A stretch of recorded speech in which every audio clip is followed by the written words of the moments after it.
warahmatullahi wabarakatuh. Halo, selamat siang insan muda madani dimanapun kamu berada. Bagaimana kabarnya di kesempatan siang hari ini? Valeria berharap semuanya dalam keadaan sehat dan selalu berbahagia bersama keluarga tentu saja yang ada di rumah.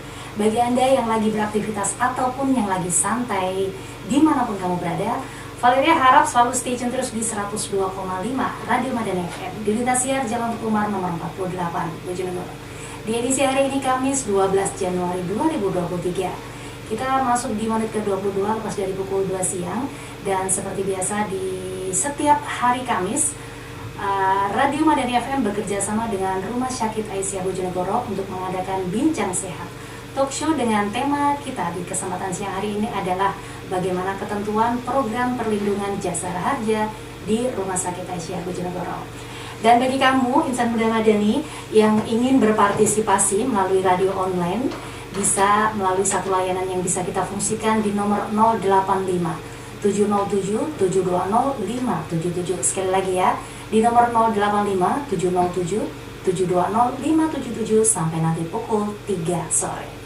Nah, kesempatan siang hari ini Valeria sudah kedatangan dua narasumber yang siap hadir memberikan informasi seputar ketentuan-ketentuan apa saja yang terjadi di lapangan ketika program perlindungan jasa harja diterapkan di sebuah rumah sakit di Bojonegoro.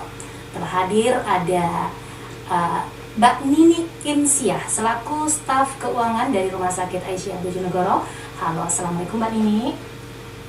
Waalaikumsalam. Iya, sehat Mbak? Alhamdulillah sehat. Oke, semangat ya Mbak ya. Semangat. Oke. Terima kasih Mbak Nini. Dan juga dari perwakilan jasa harja datang ada Mas Pugu Prabowo Putro selaku staf administrasi Jasara Harja Bojonegoro. Halo, assalamualaikum Mas Pugu. Waalaikumsalam warahmatullahi wabarakatuh. Bahagia. Alhamdulillah, walaupun dengan sinar matahari yang cerah ini tetap bahagia. Gitu ya. Gosong lanjut pokoknya ya. Gosong lanjut. Jadi pelayanan kepada masyarakat. Oke.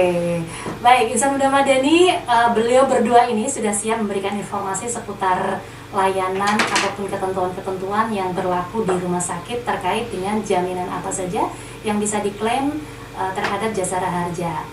Oke, tanpa berpanjang lebar, saya ingin bertanya dulu kepada Mbak Nini. Mbak Nini, apakah di Rumah Sakit Aisyah Bojonegoro ini hanya menerima atau hanya bisa mengklaim untuk asuransi jasara harja atau ada asuransi lainnya yang bisa dimanfaatkan di Rumah Sakit Aisyah Bojonegoro? Ya. Untuk di Rumah Sakit Aisyah Bojonegoro itu selain mungkin ada BPJS, asuransi swasta yang lainnya, ada perusahaan juga, mungkin ada sekitar 50 lebih. Ya, salah satunya mungkin jasara harja ini. Oh begitu, ya. Jadi tidak hanya jasara harja, banyak sekali asuransi yang bisa diklaim gitu ya. Oke. Nah, untuk Mas Bugo nih, apakah ada syarat ketika jasara harja itu dilakukan kerjasama dengan beberapa fasilitas kesehatan? Dan apakah kerjasama di Rumah Sakit Aisyah ini sudah berlangsung lama atau baru gitu Mas? Jadi untuk jasara harja sendiri dengan Rumah Sakit Aisyah, alhamdulillah sudah 2 kali perpanjangan MOU. Jadi dari kurang lebih sekitar 2014 itu sudah ada MOU tentang penjaminan korban kecelakaan lalu lintas gitu. Jadi untuk persyaratnya sebenarnya kalau untuk jasara harja sendiri tidak ada persyaratan khususnya ya. Jadi tidak ada persyaratan khususnya terkait untuk pengajuan perjanjian kerjasama. Yang pasti fokus utamanya adalah layanan kesehatan tersebut melayani korban kecelakaan seperti itu. Oh begitu. Jadi tidak hanya di rumah sakit, bahkan klinik pun sebenarnya bisa. Klinik pun. Oh, jadi betul. Ada kalau untuk Bojonegoro sendiri untuk klinik jasara harja sudah bekerja sama dengan 2 klinik yang pertama ada klinik Muhammadiyah Kedung Adem. Karena klinik Muhammadiyah Kedung Adem ini salah satu vaskes layanan yang berada di ujung selatan ke timur ya, selatan ke timur, dan memang daerah Kedung Adem juga untuk kecelakaan lalu lintas juga banyak. Jadi memang tidak hanya di rumah sakit saja kami menjalin kerjasama untuk memberikan pelayanan kepada masyarakat. Jadi masih ada kesempatan untuk klinik lain untuk mengadakan kerjasama dengan Jasara Harja? Iya, betul. Oke. Nah, sekarang kan banyak sekali terjadi kejadian-kejadian laka lantas ya, karena memang yang musimnya kali ya, musimnya dengan adanya mungkin ketidakpatuhan atau mungkin juga karena memang sudah jalannya seperti itu. Apakah semua korban dari laka lantas itu bisa dijamin ataukah mungkin bisa dijelaskan dari pihak Jasara Harja dan juga dari Rumah Sakit Aisyah Bojonegoro sebenarnya pola penjaminan dari Jasara Harja di rumah sakit itu seperti apa? Bisa dimulai dari siapa dulu? Oke, silakan Mas Sugro. Jadi kalau untuk penjaminan Jasara Harja itu dari kami ini diberikan amanah untuk menjalankan dua ketentuan undang-undang. Jadi ada Undang-Undang Nomor 33 dan Undang-Undang Nomor 34 tahun 64, di mana di sini di Undang-Undang 33 ini menyampaikan bahwa Jasara Harja menyantuni penumpang dan kru kendaraan bermotor umum dari resiko kecelakaan lalu lintas. Jadi contohnya seperti ketika kita naik bis, seluruh penumpang dan kru bis tersebut mau kecelakaan tunggal, mau antara dua kendaraan itu dijamin oleh Jasara Harja. Yang kedua adalah Undang-Undang Nomor 34 tahun 64. Di sini mengandung sifat yaitu Undang-Undang Tanggung Jawab Pihak Ketiga, yang artinya dari pembayaran kalau kita punya kendaraan setiap tahun kita kan bayar pajak gitu Mbak. Jadi di dalam pajak itu ada PKB, ada pajak kendaraannya, ada SWDK LJ, sumbangan wajib, dana kecelakaan lalu lintas jalan. Fungsi kalau untuk Jasara Harja adalah di SWDK LLJ tersebut. Fungsinya adalah SWDK LLJ itu adalah untuk menjamin pihak ketiga yang nanti ditabrak oleh kendaraan tersebut. Gitu. Jadi dari dua undang-undang tersebut, jadi bisa ditarik kesimpulannya bahwa ketika kendaraan bermotor umum atau kendaraan umum itu untuk seluruh kejadian kecelakaannya bisa dijamin oleh Jasara Harja. Sedangkan untuk kecelakaan lalu lintas di jalan, yang intinya adalah seluruh korban yang ditabrak, jadi yang ditabrak oleh kendaraan bermotor itu dijamin dari Jasara Harja. Jadi contohnya ketika pejalan kaki, dia tidak ada pembayaran premi atau SWDK LLJ, dia tidak bayar. Tapi ketika pejalan kaki itu ditabrak oleh kendaraan bermotor, itu pejalan kaki tersebut dijamin oleh Jasara Harja. Seperti itu simpelnya. Oke. Lalu dari prosedurnya? Jadi kalau untuk prosedur penjaminan di rumah sakit, yang pasti yang pertama adalah kami melaksanakan tugas tersebut juga ada bukti atau alat ukurnya. Yang pertama adalah harus ada laporan polisinya, Mbak. Ya, ini kadang ini yang menjadi ganjalan di lapangan salah satunya. Jadi yang pertama, yang paling utama adalah dari pihak keluarga berkenan untuk melaporkan kepada pihak kepolisian untuk mencatatkan kronologi kecelakaannya. Ya, itu yang nanti jadi acuan kami untuk menentukan bahwa korban tersebut bisa terjamin atau tidak terjamin. Lalu ketika sudah ada laporan polisi, dengan berjalannya waktu dari pihak rumah sakit yang pasti melakukan tindakan medis terhadap masyarakat itu tadi. Seperti itu. Jadi kalau untuk yang bisa kami jaminkan adalah untuk korban luka-luka, maksimal perawatan adalah 20 juta rupiah. Dan untuk dari mulai 2014 semua proses penjaminan dari ke rumah sakit itu kami sudah menjalankan secara garansi letter atau jaminan online seperti itu. Mungkin bisa diteruskan Mbak, untuk prosedur di rumah sakitnya. Saya akan menjelaskan untuk yang di rumah sakit ya. Silakan. Kalau jika ada pasien datang ke rumah sakit dengan kasus kecelakaan lalu lintas, nanti pihak pendaftaran akan menanyakan apakah kecelakaan itu ada lawannya, di mana kejadiannya, kapan waktunya. Nah, setelah itu nanti pihak pendaftaran akan menginput di aplikasi TACS. Nah, aplikasi TACS ini sendiri saling berhubungan antara jasa raja, rumah sakit, dan kepolisian. Jika nanti memang kasus kecelakaan ini sudah tertangani oleh kepolisian dan memang menjadi pertanggungan dari jasa raja, maka secara otomatis nanti jasa raja akan mengeluarkan jaminannya. Nah, jadi untuk sekarang ini kan lebih mudah.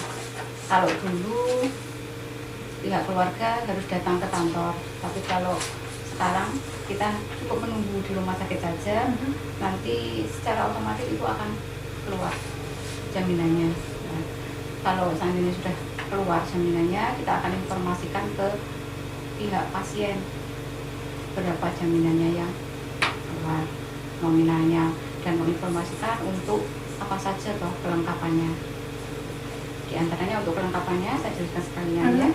Itu KTP sama mengisi surat pernyataan dan surat puasa. Nanti apabila surat puasa itu tidak bisa diisi oleh si korban, bisa diwakilkan. Bisa orang tua, suami, istri, misalkan itu masih dalam satu kakak, dengan menyertakan fotokopi KTP sama KTP. Untuk prosedur kurangnya, biasanya ini kasir akan menginfokan kalau memang biayanya itu lebih atau kurang dari 20 juta. Untuk penjaminannya kan untuk maksimal 20 juta. Nah, nanti kalau seandainya itu kurang, berarti semuanya ditagihkan ke jasa raja. Apabila nanti lebih, pasien itu membayar sendiri, atau jika memang dia punya BPJS bisa memakai BPJS. Oh gitu bisa ya. Karena penjamin pertamanya adalah jasa raja, jadi semuanya dimasukkan jasa raja dulu maksimal 20, nanti selisihnya baru ke BPJS jika memang orangnya punya BPJS. Oke, jadi kalau biaya lebih dari 20 juta, yang 20 tertanggung oleh BPJS, sisanya bisa dilanjutkan, jasa raja, dan selanjutnya bisa dilanjutkan dengan BPJS. Ternyata bisa ya. Oke. Nah, itu kalau lebih. Kalau kurang, Mbak, apakah itu bisa cashback gitu? Iya, itu pertanyaan banyak orang. Biasanya kalau orang-orang ke kasir tuh nanti dikasih tahu biayanya 15 juta. Wah, saya dapat kembalian. Bukan seperti itu. Kalau seandainya katakanlah dia 15 juta, nanti yang 5 juta itu untuk rawat jalan. Gitu. Bisa dipakai untuk rawat jalannya. Karena rumah sakit pun nagihnya ke jasa raja dapat penggantian juga 15 juta berdasarkan billing dari biaya perawatan tersebut. Oke. Jadi contoh kasus ketika kurang dari 20 juta, seumpama 15 juta tadi disampaikan, yang 5 juta bisa dilanjutkan oleh rawat jalan. Ternyata rawat jalannya itu lebih dari 5 juta, Mbak. Masih bisa diklaimkan melalui BPJS? Masih bisa. Oh gitu. Oke. Jadi enak ya kayak gini nih. Enak gak enak ya judulnya. Oke. Dan nggak cuma ke BPJS ya Mbak ya. Jadi untuk jasa raja sendiri atau proses penanganan kecelakaan lalu lintas ini, COB-nya atau Coordination of Benefit ini ada dengan BPJS Kesehatan. Ketika memang korban itu bukan pegawai negeri. Kalau pegawai negeri nanti ada bisa ke Taspen, lalu ketika pegawai swasta mungkin bisa ke BPJS TK. Jadi memang asuransi sosial atau asuransi ini memang di match untuk saling beririsan, Mbak, seperti itu. Jadi tidak ada tumpang tindihnya. Nanti udah diklaim sama jasa raja, nanti bisa di double apply. Itu tidak bisa. Oke. Nggak bisa ya. Yang menguntungkan yang itu untuk kasus itu nggak bisa ya. Tadi disampaikan oleh Mas Pugu, untuk mengklaim prosedurnya itu harus ada laporan polisi. Betul. Padahal sebenarnya ketika pasien itu terjadi laka lantas, dia contoh di Jalan Pemuda, dia laka lantas, ternyata sudah dibawa nih ke rumah sakit duluan. Apakah itu masih memerlukan keluarga untuk lapor polisi? Nah itu tadi Mbak, jadi dari pihak kepolisian tetap ada proses penyidikan tersebut. Tapi alhamdulillah di Jawa Timur ini, khususnya di Bojonegoro sebagai pilot project, ini sudah mencetuskan aplikasi TACS, Traffic Accident Claim System ini. Jadi ini membantu masyarakat untuk melaporkan. Jadi membantu masyarakat untuk melaporkan dari proses awalnya ya, dari peran rekan-rekan dari rumah sakit ini mengedukasi masyarakat. Masyarakat sekarang enak kok Mbak, tinggal menyampaikan kronologinya. Oh ini semama kalau terjadi kecelakaan di Pemuda pasti ada itu yang bawa ke rumah sakit kan, ada yang bawa. Pasti dari pihak rumah sakit juga ada percakapan singkat. Mas ini kenapa? Oh ini kecelakaan di sana antara motor dengan motor. Nah itu nanti tinggal dari petugas rumah sakit itu nanti yang menginfokan kepada mitra kepolisian unit laka lantas dengan aplikasi TACS ini Pak. Jadi nanti dimasukkan untuk laporannya via aplikasi TACS. Dari data itu nanti rekan-rekan dari unit laka menindaklanjuti. Ada yang olah TKP ke tempat kejadian perkaranya, ada mungkin yang ke rumah sakit untuk minta identitas korbannya seperti itu. Jadi insya Allah mudah untuk pelaporan kasus kecelakaan ini. Gitu. Iya, jadi memang lapor polisi itu kan untuk melengkapi berkas laporan itu tadi ya. Betul. Dan itu bisa lah ya, walaupun tidak keluarga, orang yang sekitar pun bisa. Betul. Nah, ketika terjadi kecelakaan di mana daerah itu dekat dengan fasilitas kesehatan yang tidak kerjasama dengan rumah sakit, apakah masih tetap bisa diklaimkan? Tetap masih bisa diklaimkan. Oh, gitu. Tapi alhamdulillah untuk Bojonegoro sendiri, kami sudah bekerja sama dengan 13 fasilitas kesehatan. Jadi 11 rumah sakit, yang terakhir adalah RSUD Kepong Baru yang baru launching tahun kemarin, dan 2 klinik ini, klinik Muhammadiyah Kedungadem dan juga klinik DMC yang di Dander.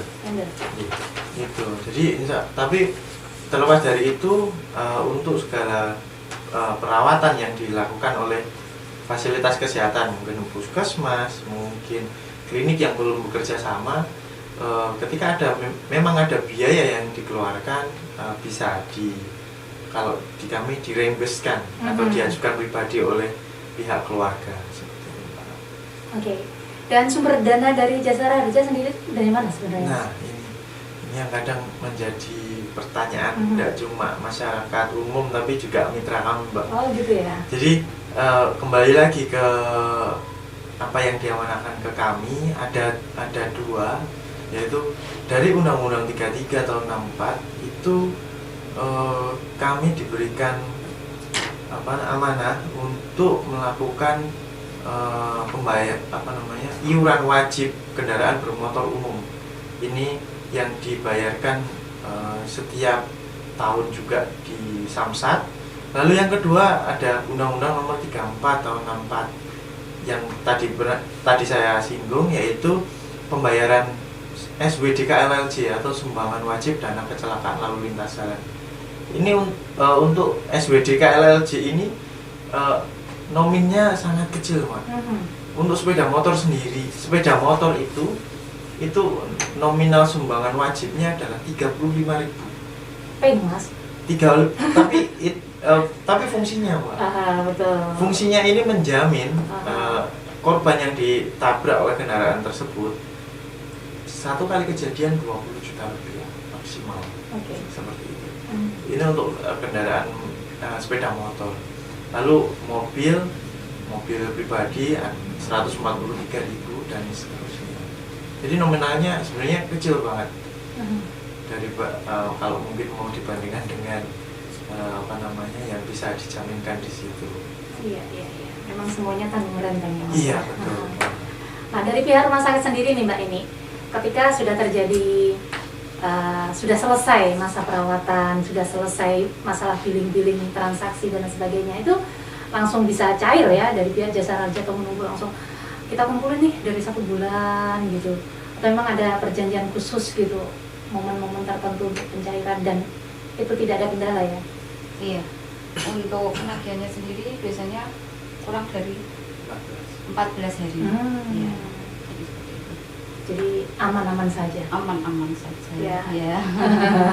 Ya karena memang ada kerjasama yang menuntut untuk itu ya, tidak boleh lebih tidak lama boleh dari dari 15 hari. Iya betul. Segera ditagihkan kalau memang ada biayanya. Betul banget ya. Nah, dan selama ini yang terjadi di lapangan, apakah tidak ada kendala yang terkait dengan korban kecelakaan yang berhubungan dengan Jasa Raja?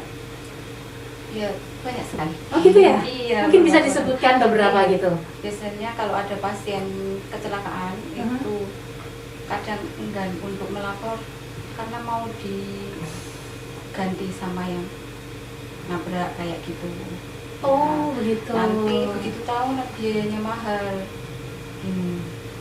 Jadi baru mau lapor, setelah kita edukasi dan sebagainya baru mau lapor.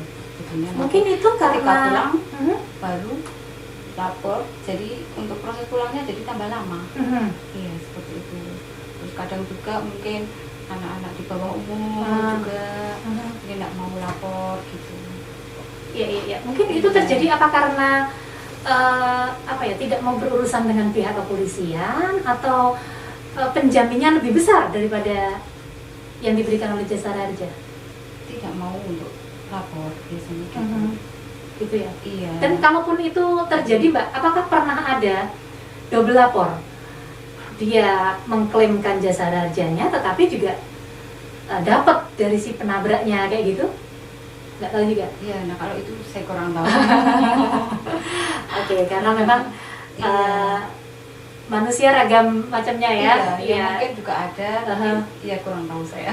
Oke. Iya. Karena memang itu tadi ya, kejadian yang di lapangan itu kadang-kadang tidak sesuai dengan apa yang kita harapkan. Kalaupun terjadi kecelakaan yang sudah seperti biasa ditanganin ya, nggak usah ragu-ragu ya, mending memilih jalan yang aman aja dan terjamin gitu ya. Jadi memang banyak Mbak. Jadi memang banyak dari masyarakat ini.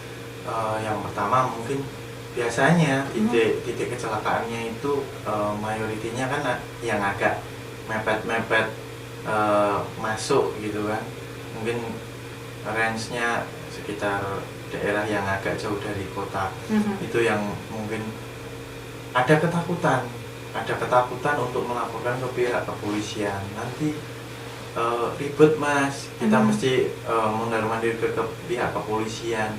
Tapi memang prosedurnya kan memang seperti itu. Jadi memang ada penyelesaian kasus kecelakaannya. Tapi yang kami ketahui di pihak rekan-rekan unit laka ini sudah melaksanakan SOP secara prosedural, dan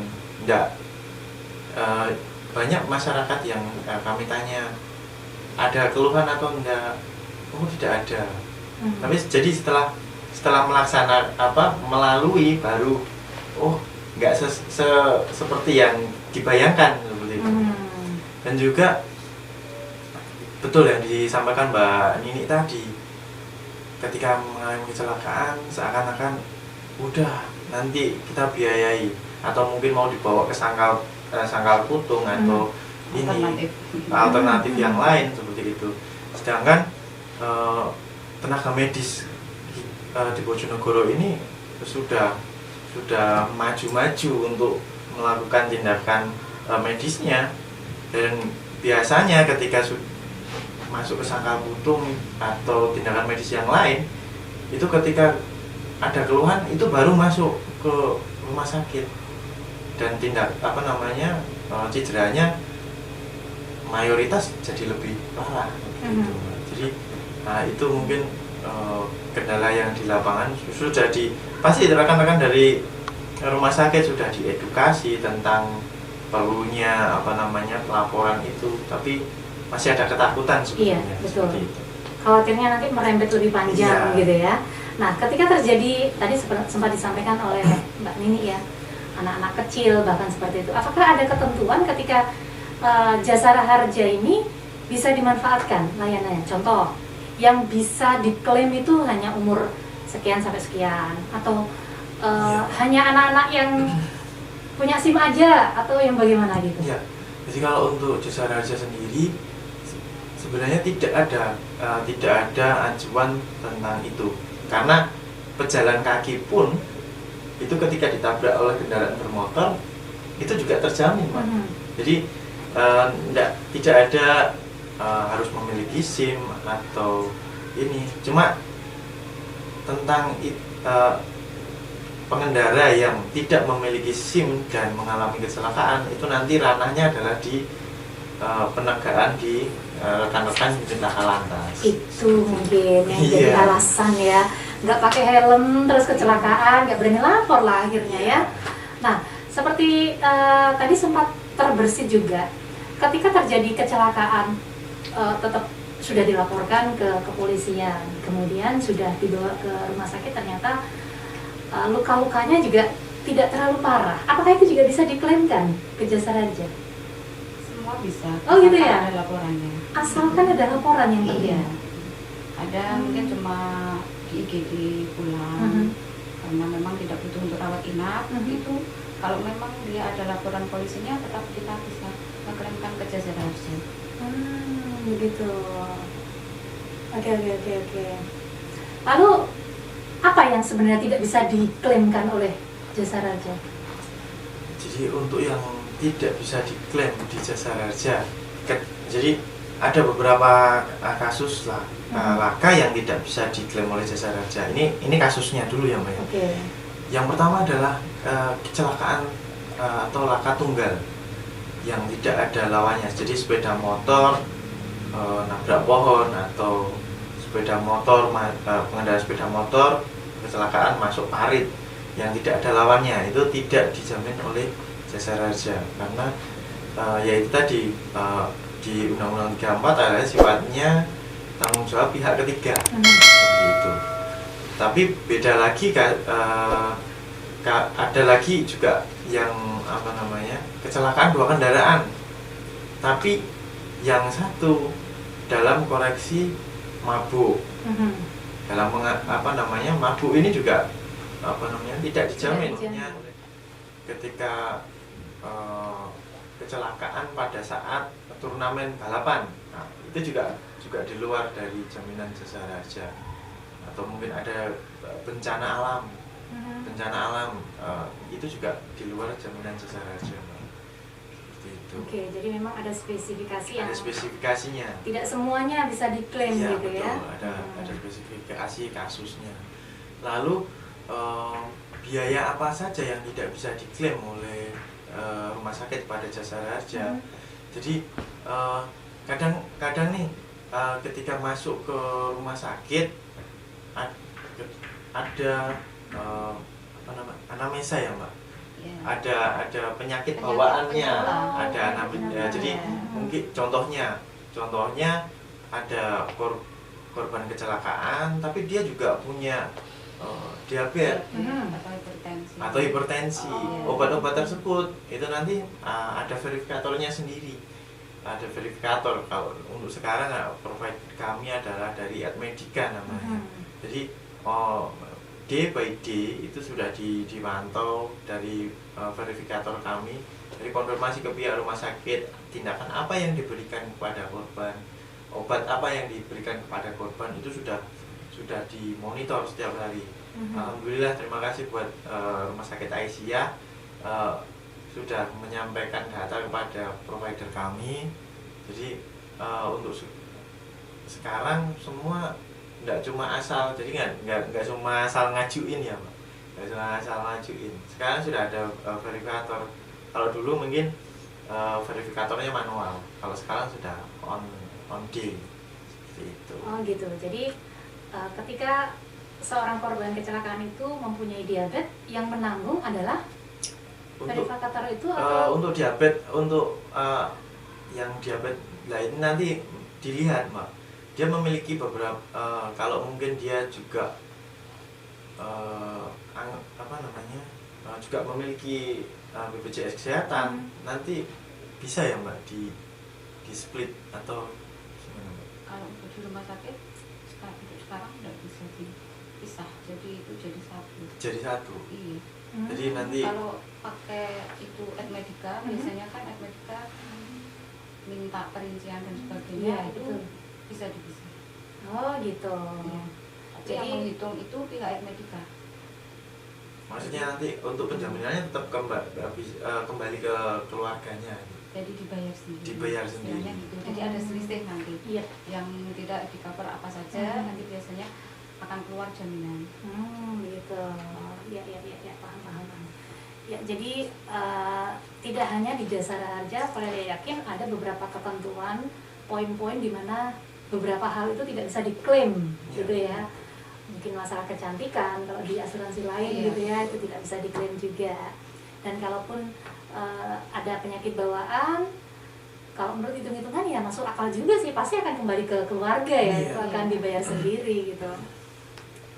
Oke, Insan Muda Madani dimanapun kamu berada ya, di hari ini Kamis 12 Januari 2023, kita udah masuk di menit ke 57 lepas dari pukul 2 siang.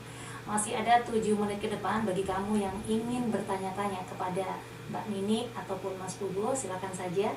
Kita ingatkan di satu layanan yang sudah kita fungsikan di 085 707 720 577.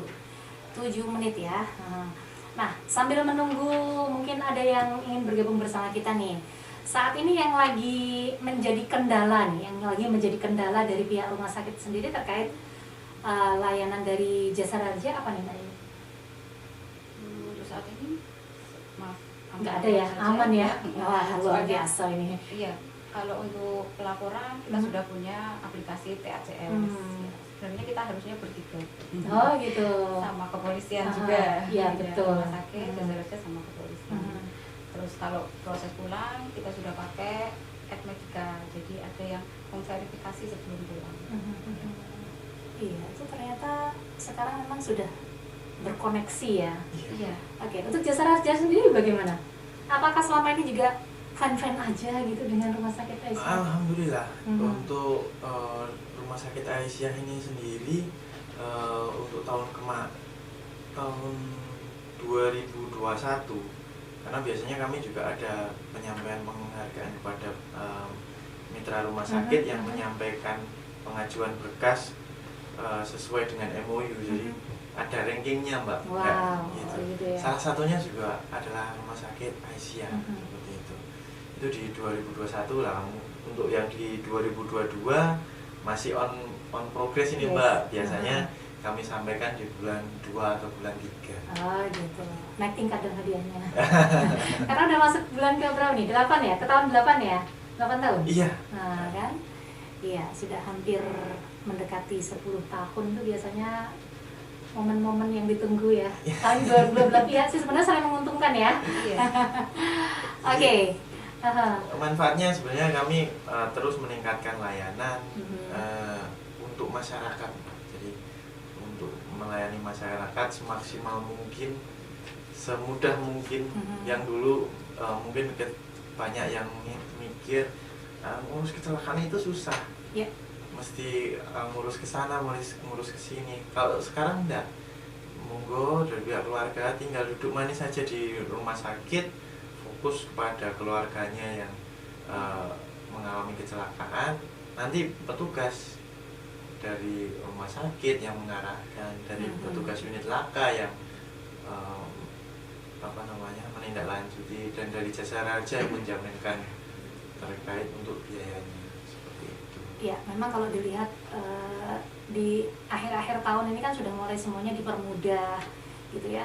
Yang dulu kayaknya ribet banget, ya sekarang kelihatan gitu loh, ternyata tidak sesulit itu gitu loh ketika kita mengalami musibah.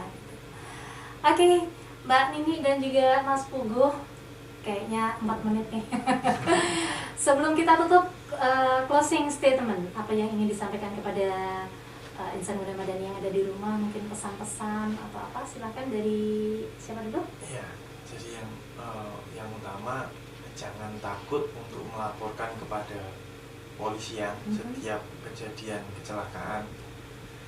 Yang kedua, ini biasanya pimpinan kami nih yang mengeluarkan apa namanya? Slogan. Hati-hati di jalan, sudah banyak korban. Buat apa ngebut kalau nyawa yang direnggut. Nah, biasanya Pak Ucok ini ya. Bang Ucok ini. Lagunya Tulus, Mas? Nggak masuk ya? Enggak, Mas. Kalau kami kalau di kantor kami ada mitra partner kami Mas Anang, itu ada apa namanya? Ada lagu yang terbaru dari Semata Karena Semata karena masyarakat kami memberikan pelayanan yang terbaik. Ya. Masyarakat ya. Oke, silakan Mbak Nini. Ya, kalau kami dari pihak rumah sakit ya jangan enggan untuk lapor itu. Ya. Selain untuk dapat penjaminan dari jasa harja, juga untuk melindungi penabrak dan yang ditabrak juga. Ya. Untuk biayanya dan sebagainya. Itu saja? Iya. Nggak tambah porsi berapa gitu? Enggak ya? Oke, terima kasih untuk Mbak Nini dan juga Mas Puguh kehadirannya di Radio Mandavini FM untuk siang hari ini sangat inspiratif. Semoga masyarakat yang ada di luar sana menjadi terbuka wawasannya bahwa sebenarnya mengurus segala sesuatu dengan sendirinya itu tidak seribet ketika kita memikirkan akan berlangsung lama gitu ya. Oke, terima kasih Insan Muda Madani atas kebersamaannya bersama Valeria di program talk show bersama Rumah Sakit Aisyah Bojonegoro. Kita ketemu lagi esok di waktu dan room yang sama. Fastabilul khairat. Wassalamualaikum warahmatullahi wabarakatuh. Salam Spirit Madani.